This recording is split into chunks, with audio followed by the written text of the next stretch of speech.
அனைவருக்கும் வணக்கம். இன்றைக்கி நம்ம இந்திய அரசியலமைப்பு சட்டத்தை பற்றி தான் முழுக்க இந்த வீடியோவில் பார்க்க போகிறோம். இந்திய அரசியலமைப்பு சட்டம். அரசியலமைப்பு சட்டம்னா என்ன? அரசியலமைப்பு சட்டம்ன்றது ஒரு நாட்டுக்கு தேவையான அடிப்படை விதிகள், கொள்கை ஆகியவற்றை உருவாக்கி அதை ஆவணப்படுத்தி அந்த நாட்டோட மக்களோட அடிப்படை உரிமை கடமையை செயல்பட வைக்கிறது தான் அரசியலமைப்பு சட்டம் அப்படிம்பாங்க. அப்படிப்பட்ட ஒரு அரசியலமைப்பு தான் மிக உயர்ந்தபட்சமாக இருக்கும். இந்திய அரசியலமைப்பு சட்டம் தான் நமது நாட்டின் உயர்ந்த அதிகபட்ச சட்ட அமைப்பாக இருக்குது. இந்த அரசியலமைப்பு கொள்கையில் உருவாக்குறது அதிகாரம் மற்றும் கட்டமைப்பு வழிமுறைகள், குடிமக்களோட அடிப்படை உரிமை கடமைகளை வரையறுக்கிறது. இதான் அதோட முக்கியமான ஒட்டுமொத்த நோக்கம். சரி சார், இந்த ஒரு லைனில் எழுதியிருக்கீங்கல்ல, இறையாண்மை, சமத்துவம், மதச்சார்பின்மை, மக்களாட்சி, இதுனா என்ன சார்? மக்களாட்சி அப்படின்னா என்னென்னா, ஆபிரகாம் லிங்கன் என்ன சொல்கிறார் அப்படின்னா, மக்களால் மக்களுக்காக மக்களே நடத்தும் ஆட்சி தான் மக்களாட்சி அப்படின்னு சொல்கிறாரு. இறையாண்மைனா என்ன அப்படின்னா, இந்திய அரசியலமைப்பு சட்டம் இந்திய மக்களுக்கு வழங்கியுள்ள முழுமையான அதிகாரம்தான் இறையாண்மை அப்படிம்பாங்க. சமத்துவம் அப்படின்னா அனைத்து மக்களுக்கும் சமத்துவ பொருளாதார வாய்ப்பை ஏற்படுத்தி தரணுன்றதான் சமத்துவம். மதச்சார்பின்மை அப்படின்னா அனைத்து மதத்தை சார்ந்தவங்களும் சமமாக நடத்தணும். இதுதான் இந்திய அரசியலமைப்போட முகப்புரையில் எழுதியிருக்கக்கூடிய வாசகங்கள். இந்திய அரசியலமைப்போட முன்னுரை தான் முகப்புரை அப்படின்னு சொல்லுவாங்க. அதில் எப்படி எழுதியிருக்கோம் அப்படின்னா, இந்தியா ஒரு இறையாண்மை, சமத்துவம், மதச்சார்பின்மை, மக்களாட்சி குடியரசு நாடு. வார்த்தையை பாருங்கள், மக்களாட்சி குடியரசு நாடு, இப்படி தான் வகைப்படுத்தணும். அப்போ இந்திய அரசியலமைப்பு சட்டத்தோட வரிசையாக எப்படி வரிசைப்படுத்தியிருக்காங்கன்னா, இறையாண்மை, சமத்துவம், மதச்சார்பின்மை, மக்களாட்சி குடியரசு நாடு. இந்த குடியரசுன்றதான் இந்திய அரசியலமைப்பு ஏற்றுக்கொள்ளப்பட்ட நாள், நடைமுறைக்கு வந்தது. ஞாபகம் வச்சுக்கோங்க. அதை பின்னாடி டீட்டெயிலாக நம்ம கொடுப்போம். சரி, இந்திய மக்களுக்காக இந்திய அரசியலமைப்பு எத்தனை ஆண்டுகளாக எழுதப்பட்டது, அதற்கான குழு எப்போ அமைக்கப்பட்டது, அதை பற்றி தான் ஃபுல்லாக நம்ம இப்போ பார்க்க போகிறோம். இந்திய அரசியலமைப்பை எழுதணும் அப்படின்னு 1946 டிசம்பர் 9 முதல் கூட்டம் நடைபெறுது. ஓகேங்களா? இந்த சிந்தனை முன்கூட்டியே வந்த சிந்தனை. எப்படி அப்படின்னா, இந்தியா விடுதலை அடைகிறதுக்கு முன்னாடி, அதாவது 1929 இந்திய தேசிய காங்கிரஸ் மாநாடு, லாகூர் மாநாடு ஒன்று நடக்கும். அங்கே தான் முதல்ல இந்தியா முழு விடுதலை அடைந்தே தீர வேண்டும் என்ற கோட்பாடு அறிவிக்கப்பட்டது. இதான் கேள்வி வரும். எந்த காங்கிரஸ் மாநாட்டிற்கு பூரண சுயராஜ்யம் அறிவிக்கப்பட்டது அல்லது இந்தியா முழு விடுதலை பெறணும்னு சொல்லி அறிவிக்கப்பட்டது எந்த காங்கிரஸ் மாநாடுனா, லாகூர் மாநாடு 1929. அங்கே தான் தீர்மானம் நடைபெறுது. அந்த தீர்மானம் நடைபெற்று அதற்கு தலைமை தாங்கியவர் யாருன்னா டாக்டர் ஜவஹர்லால் நேரு. அந்த தீர்மானம் நடைமுறைக்கு படுத்தப்பட்டு இந்திய விடுதலை பெறும் முன்னே 1947 ஆகஸ்ட் 15 முன்னாடியே மூவர்ண கொடி ராவி நதிக்கரையில் ஏற்றப்படுது டாக்டர் ஜவஹர்லால் நேரு அவர்களால். அதுதான் 1930 ஜனவரி 26. 1930 ஜனவரி 26. நல்லா கவனிச்சுக்கணும். அப்போ இந்திய விடுதலை அடையிறதுக்கு முன்னாடியே ராவி நதிக்கரையில் முழு விடுதலை நாளாக கொண்டாடப்பட்டது என்னைக்குன்னா ஜனவரி 26, 1930. இதுக்கு பின்னணி காரணம் என்னென்னா, இந்தியா முழு விடுதலை பெறணும்னு சொல்லி 1929 லாகூர் மாநாட்டில் அறிவிக்கப்படுது. அதை கொண்டாடுறாங்க அடுத்த வருஷம் ஜனவரி 26. அப்போ இந்திய விடுதலை அடையிறதுக்கு முன்னாடியே ஜனவரி 26 முழு விடுதலை நாளாக கொண்டாடிட்டாங்க. இதுதான் முதல் பாயிண்ட்டு. கொண்டாடிட்டாங்க. இதுக்கப்புறம் தான் இந்தியா விடுதலை அடைய போகுது. அதை பின்னால் ஒவ்வொரு வீடியோவில் நம்ம கண்டினியூஸாக கொடுப்போம். இந்தியா விடுதலை அடைஞ்சிருச்சுன்னா இந்தியாவுக்குன்னு ஒரு அரசியலமைப்பு வேணும். அப்படி அதை எழுதுவது குறித்து ஒரு குழு ஏற்படுத்தப்படுது. அந்த குழு தான் 1946 டிசம்பர் 9 கூடுது. மொத்தம் 389 பேர் உறுப்பினர். 389 பேர் உறுப்பினர். அதில் 15 பேர் பெண்கள். அதில் ரொம்ப முக்கியமான நபர்கள் யார் யார்னா Jawaharlal Nehru, Sardar Vallabhbhai Patel, doctor Rajendra Prasad, S Radhakrishnan, Vijayalakshmi bandit, Sarojini Naidu. இவங்களாம் ரொம்ப முக்கியமானவங்க. இந்த 1946 டிசம்பர் 9 எஸ்பி சின்ஹா, சச்சிதானந்த சின்ஹா தான் தற்காலிக தலைவராக மாறுறாரு. ஒரு 2 நாளுக்கு அப்புறம் நிரந்தர தலைவராக டாக்டர் ராஜேந்திர பிரசாத் ஆக்கப்படுறார். டிசம்பர் 11. டிசம்பர் 9 முதல் நாள் நடக்குது. 2 நாள் கழித்து தற்காலிக தலைவருக்கு பதிலாக நிரந்தர தலைவராக செயல்படுத்துகிறாங்க டாக்டர் ராஜேந்திர பிரசாத். ரொம்ப முக்கியமான கேள்வி. மொத்தம் 389 பேர் இந்திய அரசியலமைப்பு எழுதுறதுக்கான நிர்ணய குழு ஏற்படுத்தப்படுது. அதான் இங்கே நம்ம கொடுத்துருப்போம். புரியுதுங்களா? இந்திய அரசியலமைப்பு சட்டம் எதை கொண்டு இருக்கும்னா இந்திய மக்களுக்கான அடிப்படை விதிகள், கடமைகள், அதை செயல்படுத்துறது, அதை வரையறுக்கிறது. இதுதான்.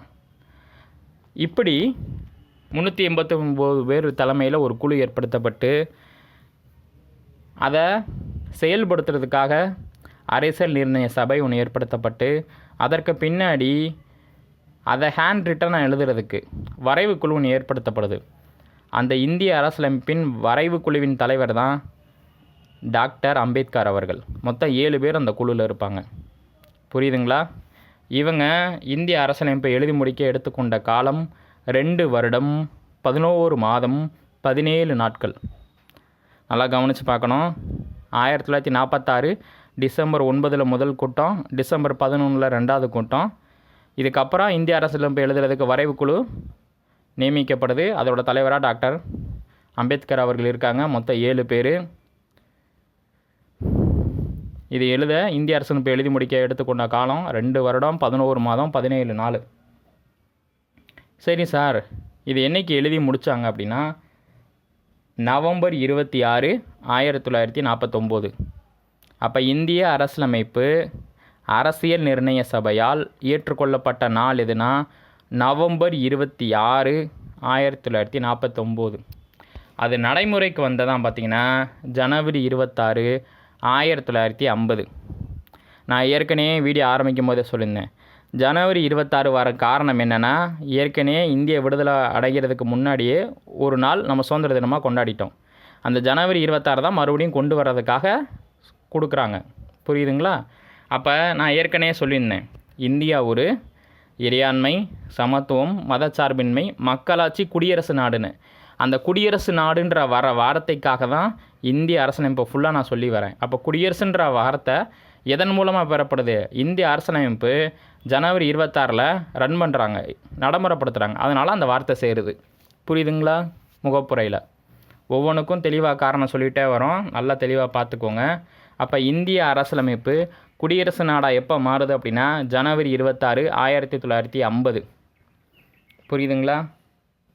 சரி, இந்த இந்திய அரசியலமைப்பு எழுதுறதுக்கு அந்த 2 வருடம் 11 மாதம் 18 நாட்கள் அல்லது 17 நாட்கள் ஆச்சுல, அது எத்தனை நாடுலேருந்து எடுத்திருக்காங்க அப்படின்னா 60 நாடுகள். இந்திய அரசியலமைப்பு எத்தனை நாடுகளை அடிப்படையாக கொண்டு எழுதப்பட்டதுன்னா 60 நாடுகள். England, America, Russia, France, south Africa, Switzerland போன்ற நாடுகளிலிருந்து எடுக்கப்பட்டது. எவ்வளோ லட்சம் செலவு ஆச்சு அப்படின்னா 64 லட்சம். எத்தனை லட்சம் செலவு? 64 லட்சம். ரொம்ப ஒரு முக்கியமான பாயிண்ட்டு கேட்பாங்க. அப்போ அரசியல் நிர்ணய சபை எவ்வளோ லட்சம் ரூபாய் செலவீட்டில் இந்திய அரசியலமைப்பை தயாரித்தது அப்படின்னா 64 லட்சம். உலகிலேயே மிக நீண்ட அரசியலமைப்பை கொண்ட முதல் நாடு எது? இந்தியா தான். உலகத்திலேயே கையால் எழுதப்பட்டு மிக நீண்ட அரசியலமைப்பை கொண்ட நாடு எதுனா இந்தியா தான். எக்ஸாம்ஸ்க்கு ரொம்ப முக்கியமான கேள்வி, இதெல்லாம் கவனமாக பார்த்துக்கங்க. அப்போ இந்திய அரசியலமைப்பு ஏற்றுக்கொள்ளப்பட்டது நவம்பர் 26. அது நடைமுறைக்கு வந்தது ஜனவரி 26. அந்த நடைமுறை வார்த்தைக்கு பதிலாக தான் குடியரசுன்ற வார்த்தையை கொண்டு வராங்க. புரியுதுங்களா? இந்திய அரசியலமைப்பு சட்டம் நடைமுறைக்கு கொண்டு வரப்பட்டது ஜனவரி 26, 1950. அதை தான் நம்ம குடியரசு தினமாக கொண்டாடுறோம். புரியுதுங்களா? அதுக்கடுத்து அந்த ஜனவரி 26 வர காரணம் என்னென்னா, இந்திய விடுதலை அடையிறதுக்கு முன்னாடி 1929 லாகூரில் மாநாடு நடக்கும். முழு விடுதலை இந்தியா அடையணும் அப்படின்னு. அதற்காக அதுக்கு அடுத்த வருடம் 1930 ஜனவரி 26 கொடியேற்றுறாங்க. அந்த கொடியேற்றுறதை நினைவுபடுத்தும் விதமாக தான் 1950 ஜனவரி 26 அந்த ஜனவரி 26 குடியரசு தினாலாக கொண்டாடுறோம். ஏன் அந்த ஜனவரி 26 வருதுன்னா இத்தனை பின்புலம் காரணம் இருக்குது. நல்லா தெளிவாக படிச்சுக்கோங்க, ரொம்ப முக்கியம். இந்திய அரசியலமைப்பை தயாரிக்க அரசியல் நிர்ணய மன்றம் ஏற்படுத்தப்படுது.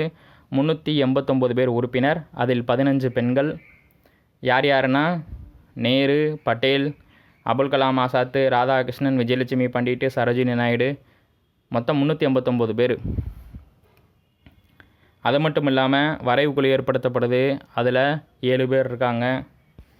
முதல் கூட்டம் டிசம்பர் 9, அடுத்த கூட்டம் டிசம்பர் 11. எவ்வளோ நாடுகளிலிருந்து நம்ம எடுத்திருக்கோம் அப்படின்னா 60 நாடு, 64 லட்சம் செலவு. எழுதப்பட்ட நாட்கள் 2 வருடம் 11 மாதம் 17 நாட்கள் அல்லது 18 நாட்கள். இது முடிஞ்சு தான் 1949 நவம்பர் 26 சட்டம் தயாராது. அது நடைமுறைக்கு வந்து தான் ஜனவரி 26. புரியுதுங்களா? மொத்தம் இந்திய அரசியலமைப்பு இந்திய குடிமக்களுக்கு 6 அடிப்படை உரிமையை வழங்குது.